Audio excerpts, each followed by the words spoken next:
Hi friends, welcome to my YouTube channel all ಅರೌಂಡರ್ಸ್.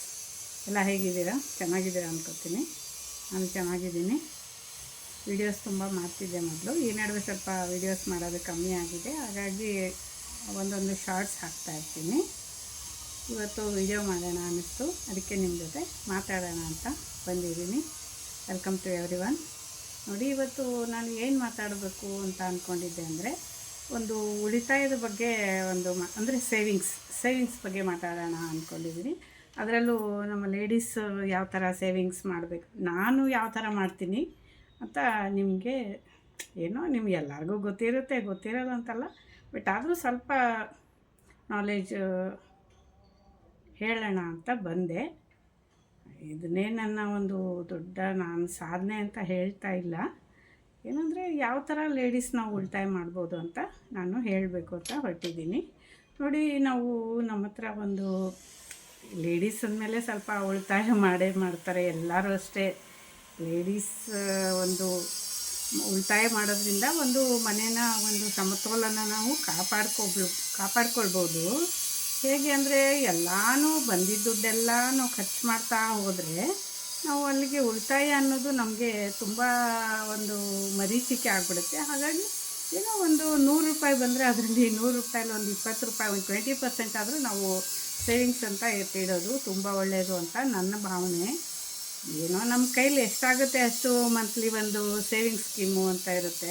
ಅಂದರೆ ಒಂದು SB ಅಕೌಂಟಲ್ಲಿ ಒಂದು RDನೋ ಒಂದು ಸೇವಿಂಗ್ಸ್ ಅಕೌಂಟು ಯಾವುದಾದ್ರೂ ಒಂದು ಅಕೌಂಟು ಮಾಡಿರ್ಬೇಕು. ಹಾಗೆ ನೋಡಿದ್ರೆ ನಾವು ಒಂದೇ ಅಕೌಂಟತ್ತಲ್ಲ, ಏನಂದರೆ ಸ್ವಲ್ಪ ಆಗಾಗ ನಾವು ಏನಾದರೂ ಒಂದು ಚೀಟಿಯನ್ನು ಹಾಕ್ತಾಯಿರ್ತೀವಿ. ಲೇಡೀಸ್ ಮೋಸ್ಟ್ಲಿ ಚೀಟಿ ಹಾಕ್ತಾಯಿರ್ತಾರೆ. ಆಮೇಲೆ ಸಂಬಳ ಬರೋರೆಲ್ಲ ಏನು ಮಾಡ್ತಾರೆ, ಉದ್ಯೋಗಸ್ಥರೆಲ್ಲ ಏನು ಮಾಡ್ತಾರೆ, ಅವರು ಒಂದು ಕೆಲ್ಸಕ್ಕೆ ಹೋಗೋರೆಲ್ಲ ಏನು ಮಾಡ್ತಾರೆ ಅಂದರೆ, ಅವರು ಒಂದು ಸೇವಿಂಗ್ಸ್ ಅಕೌಂಟು, ಒಂದು ಅವ್ರದ್ದು ಪೇಮೆಂಟದು ಒಂದು ಅಕೌಂಟ್ ಇರುತ್ತೆ. ಹಾಗೆ ಅವ್ರದ್ದು ಬೇರೆ ಬೇರೆ ಅಕೌಂಟ್ಸ್ ಎಲ್ಲ ಇರುತ್ತೆ. ಏನಾದರೂ ಒಂದು ಸೇವಿಂಗ್ಸ್ ಅಂತ ಮಾಡ್ತಾರೆ.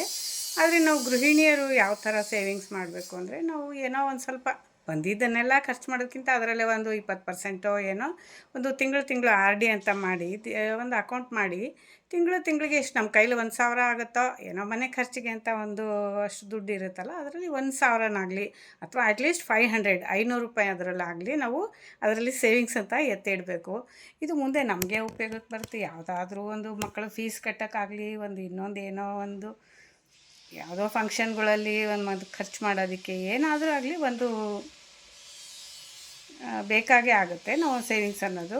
ಹಾಗಾಗಿ ಆಮೇಲೆ ಇನ್ನೊಂದು ಏನು ಅಂದರೆ, ನಾವು ಬರೀ ಸೇವಿಂಗ್ಸ್ ಮಾಡೋದು ಅಷ್ಟೇ ಅಲ್ಲ. ಇವಾಗ ಏನೋ ಒಂದು ನಾವು ದೊಡ್ಡ ಬಿಗ್ ಅಮೌಂಟ್ ಬರುತ್ತೆ, ಕೆಲ್ಸಕ್ಕೆ ಹೋಗೋರಿಗೆ ಒಂದು ಬೋನಸ್ ಅಂತ ಬರುತ್ತೆ, ಅಥವಾ ನಮಗೇನೆ ಒಂದು ಚೀಟಿನೋ ಇನ್ನೊಂದು ಏನೋ ಒಂದು ಮಾಡಿ ಒಂದು ಇದರಲ್ಲಿ ಒಂದು 50,000 ಬಂದಿರುತ್ತೆ ಅಂದ್ಕೊಳ್ಳಿ.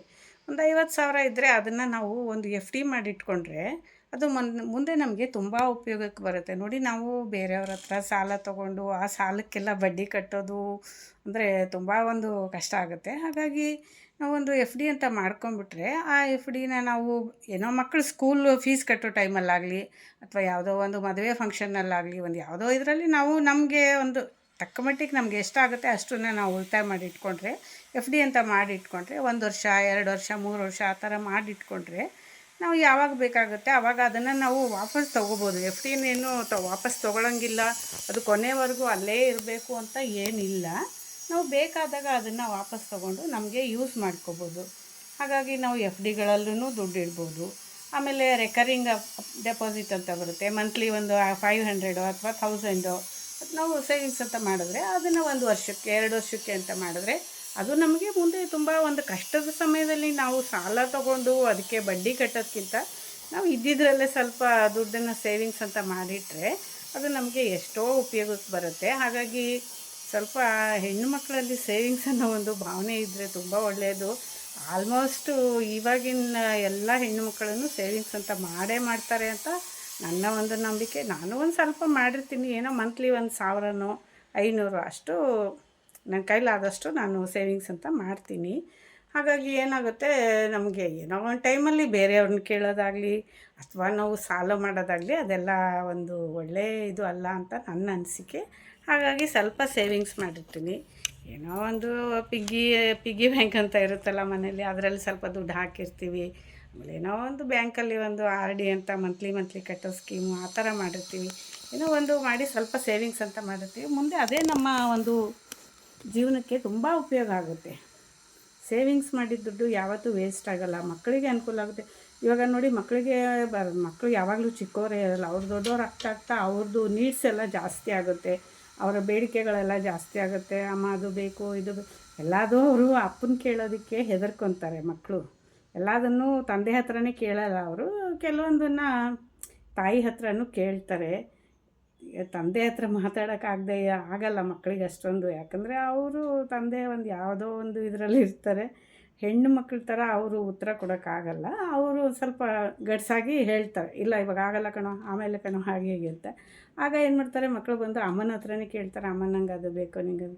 ಪಾಪ ಮಕ್ಕಳಿಗೆ ಯಾವಾಗಲೂ ನಾವು ನಿರಾಶೆ ಮಾಡೋಕ್ಕಾಗಲ್ಲ. ಆಯಿತು, ನಮ್ಮ ಕೈಲಾದ ಪ್ರಯತ್ನ ನಮಗೆ ಅಂತ ನಾವು ಸ್ವಲ್ಪ ಮಕ್ಕಳಿಗೆ ಏನಾದರೂ ಅದು ಇದು ಅವ್ರಿಗೇನೋ ಖರ್ಚುಗಳಿರುತ್ತೆ, ಏನೋ ಫ್ರೆಂಡ್ಸ್ ಎಲ್ಲ ಸೇರಿ ಎಲ್ಲ ಹೊರಗಡೆ ಅಂದರೆ ಏನು ಒಂದು ವೀಕ್ಲಿ 1 ಡೇ ಅಥವಾ 2 ವಾರಕ್ಕೊಂದ್ಸಲ ಏನೋ ಹೊರಗಡೆ ಹೋಗಬೇಕು, ಏನಾದರೂ ತಿನ್ನಬೇಕು, ಅದು ಇದು ಅಂತ ಚಿಕ್ಕ ಪುಟ್ಟ ಖರ್ಚುಗಳಿರುತ್ತಲ್ಲ, ಆಗ ನಾವು ಸ್ವಲ್ಪ ಮಕ್ಕಳಿಗೂ ಹೆಲ್ಪ್ ಮಾಡ್ಬೋದು. ಮಕ್ಕಳಿಗೂ ಅದನ್ನೆಲ್ಲ ಏನೋ ನಮ್ಮ ಸೇವಿಂಗ್ಸಲ್ಲಿ ಸ್ವಲ್ಪ ಇದ್ದರೆ ಎಲ್ಲ ಮಕ್ಕಳಿಗೂ ಕೊಡ್ಬೋದು ಒಂದು ಸ್ವಲ್ಪ ಅದರಲ್ಲಿ. ಹಾಗಂದ್ಬಿಟ್ಟು ನಾವು ತೀರಾ ಒಂದು ರೂಪಾಯಿನೂ ಕೊಡಲ್ಲ ಅಂತ ಹೇಳೋಕ್ಕಾಗಲ್ಲ ಮಕ್ಕಳಿಗೆ. ಆಗಾಗ ಸ್ವಲ್ಪ ಅದು ಯಾವುದಕ್ಕೆ ಖರ್ಚು ಮಾಡ್ತಾರೆ, ಒಳ್ಳೆಯದಕ್ಕೆ ಖರ್ಚು ಮಾಡ್ತಾರೋ ಯಾವುದಕ್ಕಂತ ನಾವೆಲ್ಲ ಮೊದಲೇ ಯೋಚನೆ ಮಾಡಿ ಅವ್ರನ್ನೆಲ್ಲ ವಿಚಾರಿಸಿ ಆಮೇಲೆ ಕೊಡಬೇಕಾಗುತ್ತೆ. ನಾವು ಸಡನ್ನಾಗಿ ಅವ್ರು ಕೇಳಿದ್ರು ಅಂದ ತಕ್ಷಣವೂ ದುಡ್ಡು ಕೊಡೋಕ್ಕೂ ಆಗಲ್ಲ, ಯಾಕಂದರೆ ಅವರು ಅದನ್ನು ಯಾವುದಕ್ಕೆ ಖರ್ಚು ಮಾಡ್ತಾರೆ ಅಂತ ನಾವು ಅದನ್ನು ನೋಡ್ಕೋಬೇಕು. ಫಸ್ಟು ಕೇಳಿಕೊಂಡು ಅದೆಲ್ಲ ನಮ್ಗೆ ಗ್ಯಾರಂಟಿ ಆದಮೇಲೆ ಅವ್ರಿಗೆ ಕೊಡಬೇಕು. ಯಾಕಂದರೆ ಯಾವಾಗಲೂ ಮಕ್ಕಳನ್ನ ಬೈಯೋದೂ ತಪ್ಪು. ನಾವು ಕೆಲವೊಂದು ವಿಷಯದಲ್ಲಿ ನಾವು ಮಕ್ಕಳನ್ನ ಪ್ರೋತ್ಸಾಹ ಮಾಡೋದೇ ಒಳ್ಳೆಯದು. ಹಳೆ ಕಾಲದಲ್ಲೆಲ್ಲ ನೋಡಿ ಹೇಗೆ ಸೇವಿಂಗ್ಸ್ ಮಾಡ್ತಿದ್ರು ನಮ್ಮ ತಂದೆ ತಾಯಿ. ನಮ್ಮ ತಾಯಿ ಅಂತೂ ತುಂಬಾ ಒಂದು ಚಿಕ್ಕ ಪುಟ್ಟ, ಅವಾಗೆಲ್ಲ ಅಷ್ಟೊಂದು ದುಡ್ಡು ಅವ್ರ ಕೈಗೂ ಸಿಗ್ತಾ ಇರಲಿಲ್ಲ. ಆದ್ರೂ ಅವರು ಇದ್ದಿದ್ದರಲ್ಲೇ ಒಂದು ಸ್ವಲ್ಪ ದುಡ್ಡನ್ನು ಸಾಸಿವೆ ಡಬ್ಬನೋ ಇನ್ನೊಂದು ಮತ್ತೊಂದು ಅಂತ ಅಲ್ಲೆಲ್ಲ ಎತ್ತಿಡೋರು. ನಾವು ಯಾವಾಗಲೂ ನಮ್ಮ ತಂದೆನ ಕೇಳೋಕ್ಕೆ ನಮಗೆ ಭಯ. ಹಾಗಾಗಿ ನಾವೇನು ಮಾಡ್ತಿದ್ವಿ, ನಮ್ಮ ಅಮ್ಮ ಹತ್ರನೇ ಕೇಳ್ತಿದ್ವಿ, ಅಮ್ಮ ನನಗೆ ದುಡ್ಡು. ಯಾವುದೋ ಒಂದು ನಾವು ಫ್ರೆಂಡ್ಸ್ ಎಲ್ಲ ಸೇರಿ ಪಿಕ್ಚರ್ಗೆ ಹೋಗ್ತಿದ್ದಿದ್ದು, ಜಾಸ್ತಿ ಫಿಲಮ್ ನೋಡ್ತಿದ್ವಿ ನಾವು. ಹೈಸ್ಕೂಲ್ ಡೇಸೆಲ್ಲ ನಾನು ಸ್ಕೂಲ್ ಮುಗಿದ್ಮೇಲೆ ಅಥವಾ ಸ್ಕೂಲ್ ರಜೆ ಇರುವಾಗ ಶನಿವಾರ ಹಾಫ್ ಡೇ ಇರ್ತಿತ್ತಲ್ಲ, ಶನಿವಾರ ಅಥವಾ ಭಾನುವಾರ ನನಗೆ ಪಿಕ್ಚರ್ ನೋಡೋದು ತುಂಬ ಅಭ್ಯಾಸ ಇತ್ತು. ಹಾಗಾಗಿ ನಮ್ಮ ತಂದೆನ ಪಿಕ್ಚರ್ಗೆ ಹೋಗಬೇಕು ದುಡ್ಡು ಕೊಡೋ ಅಂದರೆ ಬೈತಿದ್ರು, ಕೊಡ್ತಿರಲಿಲ್ಲ. ಹಾಗಾಗಿ ನಾವು ಏನು ಮಾಡ್ತಿದ್ವಿ ಅಂದರೆ ನಮ್ಮ ತಾಯಿನ ಕೇಳ್ತಿದ್ವಿ.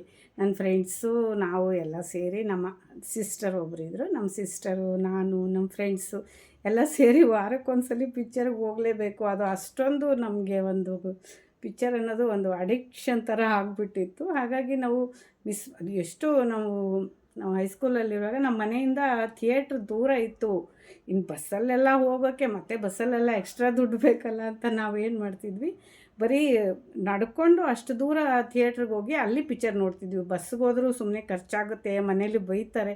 ನಮಗೆ ಅಷ್ಟೊಂದು ಭಯ. ಆಗಿನ ಕಾಲದಲ್ಲಿ ಇವಾಗಿನ ಥರ ಇವಾಗಿನ ಜನ್ರೇಷನ್ನೇ ಬೇರೆ, ಆವಾಗಿನ ಜನ್ರೇಷನ್ ಬೇರೆ. ಹಾಗೆ ಆವಾಗಿನ ಇನ್ಕಮ್ಮು ಇಷ್ಟೊಂದು ಇರಲಿಲ್ಲ, ಆವಾಗ ಎಲ್ಲ ಕಡಿಮೆನೇ ಇನ್ಕಮ್ ಇತ್ತು. ಹಾಗಾಗಿ ನಾವು ಅದು ಎಷ್ಟು ಬಂದಿದ್ದರಲ್ಲಿ ಅಷ್ಟು ನಾವು ನಮಗೂ ಗೊತ್ತಾಗ್ತಿರ್ಲಿಲ್ಲ ಯಾವ ಥರ ಇದು ಮಾಡಬೇಕು ಅಂತ.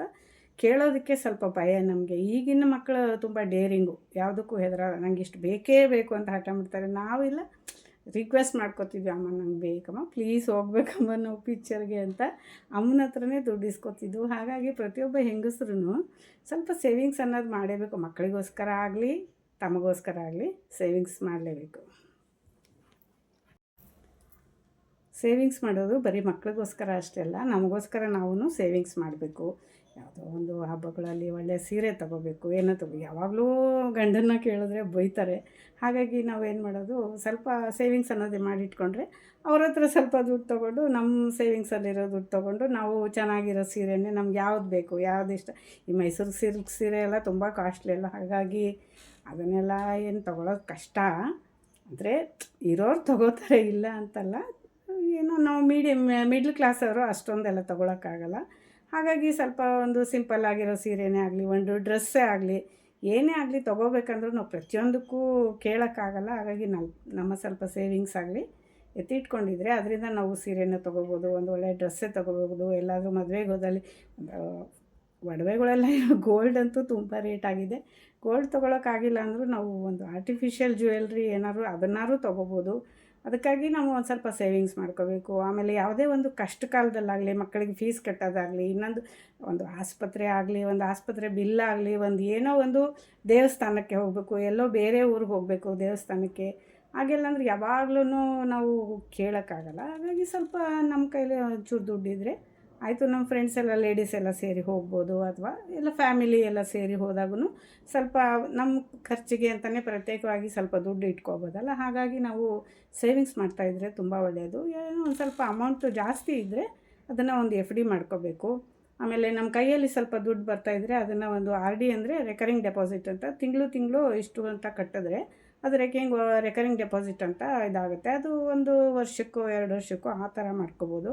ಆಮೇಲೆ ಅದು ಮೆಚ್ಯೂರ್ ಆದಮೇಲೆ ಆ ದುಡ್ಡು ತೊಗೊಂಡು ಅದನ್ನು ಮತ್ತೆ ಬೇಕಂದರೆ ಎಫ್ ಡಿ ಮಾಡ್ಕೋಬೋದು. ಇಲ್ಲ ಡೈಲಿ ಇದಕ್ಕೆ ಖರ್ಚಿಗೆ ಅಂತಂದರೆ ಒಂದು ಎಸ್ ಬಿ ಅಕೌಂಟ್ ಅಂತ, ಸೇವಿಂಗ್ಸ್ ಬ್ಯಾಂಕ್ ಅಂತ, ಸೇವಿಂಗ್ಸ್ ಅಕೌಂಟ್ ಅಂತ ಮಾಡ್ಕೋಬೋದು. ಈ ಥರ ನಾವು ಏನೋ ನಮ್ಮ ಖರ್ಚಿಗೆ ಏನೋ ಸ್ವಲ್ಪ ದಾರಿ ಮಾಡ್ಕೋಬೋದು.